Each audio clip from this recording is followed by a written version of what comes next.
कर्पूरगौरं करुणावतारं संसारसारं भुजगेन्द्रहारं सदा वसन्तं हृदयारविन्दे भवं भवानी सहितं नमामि।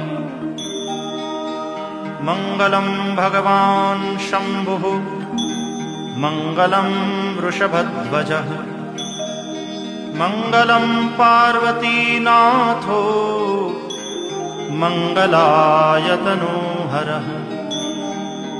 सर्वमङ्गलमाङ्गल्ये शिवे सर्वार्थसाधिके शरण्ये त्र्यम्बके गौरी नारायणि नमोस्तुते।